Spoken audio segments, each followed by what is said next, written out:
Veterinaria Medivet.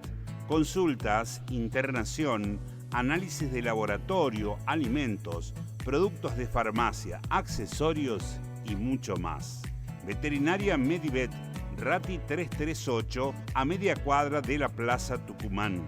Por turnos, comunicarse al 02227 1552 16 19.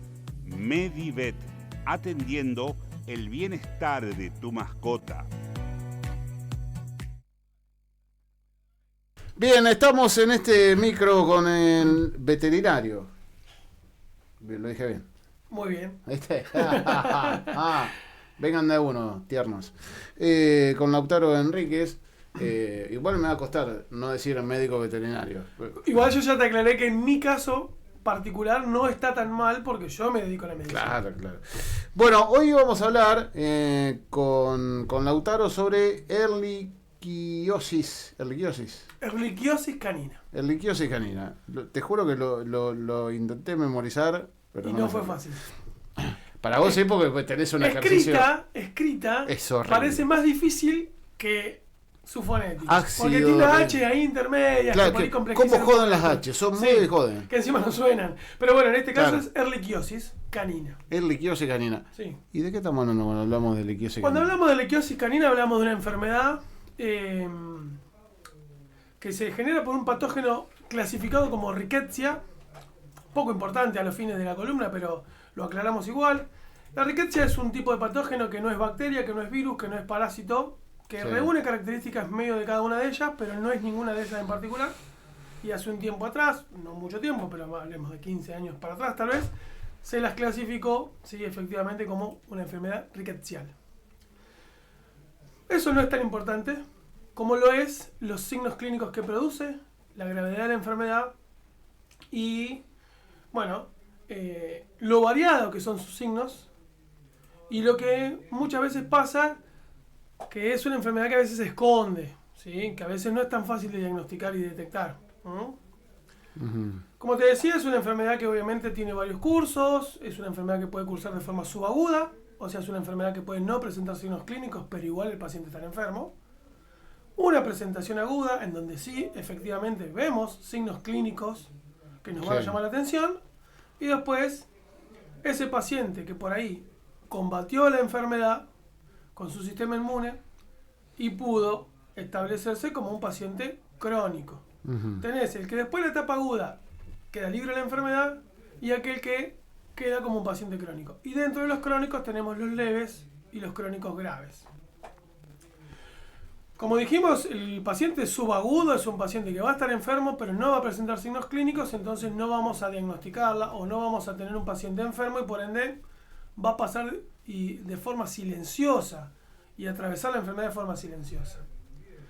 El paciente en su fase aguda sí va a tener signos clínicos, la mayoría de las veces fiebre, decaimiento, falta de apetito y pérdida de peso. Es típico de ese propietario que viene y te dice, lo veo triste. De hecho, hay una enfermedad en el mundo de los bovinos muy parecida que se llama tristeza bovina. Porque el signo clínico más llamativo... Más claro y evidente sería. Sí, es que lo ves deprimido, apático, que no quiere comer. Que no juega, que no juega, lo ves muy desganado, ¿sí? Después tiene otras presentaciones clínicas gastrointestinales con vómito y diarrea, que ahí ya se hace un poquito más difícil por ahí detectar que estamos frente a erliquiosis, porque rápidamente uno lo puede confundir con otras patologías más comunes que presentan esos signos. Patología que puede presentar también signos oculares, o sea, famosos secreciones por conjuntiva o secreciones por ojito, ese moquito verde que a veces aparece. Yo le digo lagaña, pero no. Lagaña, tal cual, una lagaña, pero un poquito más espesa, ¿no? De color verdoso. Más consistente, sí. Claro. Y después una presentación neurológica que lamentablemente esa es una de las presentaciones más complicadas. El paciente presenta convulsiones y lamentablemente es una presentación en donde no hay una cura definitiva. No estamos hablando de moquillo, no estamos hablando de moquillo. Nada no, seguimos hablando de erliquiosis. Sí, pero bueno, no se parecen con el moquillo. Por eso te digo que son las presentaciones difíciles de diagnosticarlas como erliquiosis. Porque se confunden con otras enfermedades. Bien. La presentación clínica común es decaimiento, fiebre, falta de apetito, pérdida de peso. Bien. E incluso, si hacemos un chequeo sanguíneo, vamos a ver anemia, ¿sí? Que hay menos sangre de la que debiera haber normalmente. Y después las otras presentaciones son las que a veces el profesional actuante puede confundir con otras patologías, ¿sí? Y en ese tiempo de confundirlas, tal vez perdemos tiempo importantísimo para su tratamiento. Uh-huh. Como te decía, es una enfermedad grave que lamentablemente puede cobrarse la vida de nuestro paciente. Tiene un tratamiento específico, sencillo en el sentido de administrar, porque es un antibiótico una vez al día, a veces acompañado de algún antiinflamatorio o de corticoide para disminuir la reacción del sistema inmune que se produce por esta enfermedad. Sí. ¿Sí? Pero en general es un tratamiento sencillo para la casa. Una pastilla una vez al día. ¿Sí? No obstante... Bueno, hay que anotarlo en la heladera, viste que en la heladera tenés todo. Tal cual, te anotas en el almanaque porque son 30, 45 y hasta 60 días de tratamiento. 2 meses. Largo, tal cual. Entonces es importante, sí, llevar a rajatabla la administración de esa medicación. ¿Sí? Pero, aún teniendo tratamiento, aún a veces detectándola a tiempo, lamentablemente, ¿sí? A veces la enfermedad nos gana y se cobra la vida de nuestro paciente. O hacemos un tratamiento y 3, 4, 5, 6 meses después el paciente nuevamente recae en la enfermedad y hay que otra vez iniciar la vuelta de antibióticos. O sea que ningún tratamiento es garantía de éxito, digamos. Ningún tratamiento es garantía de éxito para esta patología. Digamos. De nada en general, salvo las patologías más leves, ¿sí?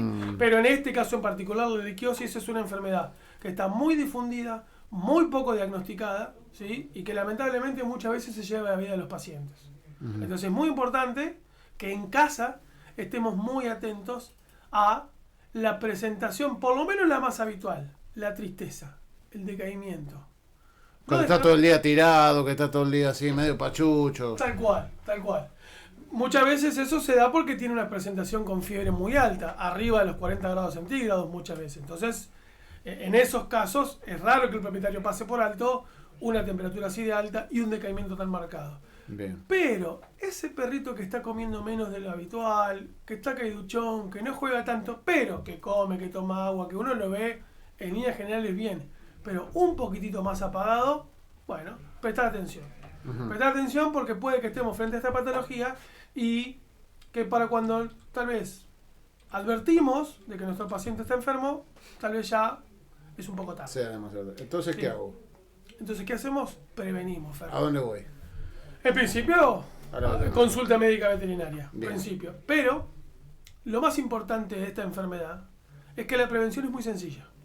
Es muy fácil prevenir esta enfermedad, de bajo costo, y es tan sencillo como aplicar un antipulgas y antigarrapatas todos los meses. Porque esta enfermedad se transmite por picadura de garrapata. Para que nuestro perro se enferme de esta patología grave, peligrosa, silenciosa en muchos de los casos, tiene que haber sido picado por una garrapata que esté infectada, obviamente. Claro. ¿Sí? La transmisión ocurre por picadura de garrapata. No entre perros, no de perro a humano, no de garrapata a humano. Es una enfermedad muy específica del canino que se transmite por picadura de garrapata. Y esto es un dato más que importante, porque creo que a fines de lo que con la columna queremos lograr es dar herramientas. Concientizar. Sí, concientizar y dar herramientas para que en casa podamos prevenir las enfermedades. Claro. ¿Sí? Por supuesto que una vez que se manifiesta, vamos al vete, al de confianza, ¿sí? Y él le tocará su parte. Pero nosotros en casa, si podemos prevenir, mucho mejor. Y esta enfermedad es muy sencilla de prevenir. Tenemos pipetas, comprimidos, polvos, spray, collares antipulgas y antigarrapatas. Tenemos un sinfín de productos hoy. ¿Qué recomendás vos? ¿Qué es mejor? Porque acá entra con un montón de cosas. ¿Es o una inyección o Sí. el coso que le echás de líquido o qué? Bueno, en realidad va a depender del paciente en particular. Si tengo un paciente que tiene una tendencia a alergias en piel, Sí. yo evitaría su piel e iría con un comprimido. Bien. ¿Sí? Porque esa piel puede volverse reactiva a las pipetas, a los collares, a los talcos, a los sprays. No porque sean un problema a ellos, sino porque el propio paciente tiene una susceptibilidad en su piel. Si yo tengo un paciente con susceptibilidad gastrointestinal que come algo por fuera de lo habitual y vomita, o me hace una diarrea cuando se hace algún desajuste en la dieta, voy a evitar la vía oral y vamos a ir con algún producto que sea para piel. Bien. Collar, pipeta, ¿sí? O algún spray. Tal con el caso de los muy chiquititos. Si yo tengo un perro que lo tengo en una quinta y voy muy cada tanto a verlo y no tengo un vínculo tan cercano con él, bueno, por ahí yo ahí recomiendo un collar. Claro. Que por ahí el collar te dura 4, 5, 6 meses de efecto, te hace. ¿Sí? Entonces, para ese perro, para ese paciente que no vamos a estarle tan encima porque por ahí no convive con nosotros con tanta frecuencia, bueno, por ahí recomiendo un collar. Claro. ¿Sí? Porque por ahí todos los meses acordarte, además, llevar... Es de acuerdo a lo que sea el animal. Digamos. Sí, tal cual, a cuáles sean. El vínculo que tenga con ese propietario, ¿sí? Y las particularidades de ese paciente, si sea un alérgico a piel, un alérgico alimentario, o un paciente que por ahí sufre de los desajustes en la dieta. Pero hay un sinfín de productos que nos van a ayudar a prevenir esta enfermedad, una enfermedad grave, repito, silenciosa y que lamentablemente muchas veces se lleva la vida de nuestros pacientes. Bien. Pacientes que a veces terminan internados, pacientes que a veces terminan con un daño, incluso aquel que se recupera. El post. Bien. En el post enfermedad, muchas veces son pacientes que quedan con un daño hepático, con un daño renal, daño hepático y renal que los va a acompañar el resto de su vida. ¿Sí? Entonces, es una enfermedad, como les digo, silenciosa en muchos casos, muy peligrosa, que deja un daño importante. A veces, lamentablemente, se cobra la vida de nuestro paciente, pero que es muy sencilla de prevenir. Bien. Y creo que este último punto es el que quiero que hagamos más hincapié. Es sencilla de prevenir. Antipulga con antigarrapata todos los meses o cada 5 meses si que usamos el collar. Bien.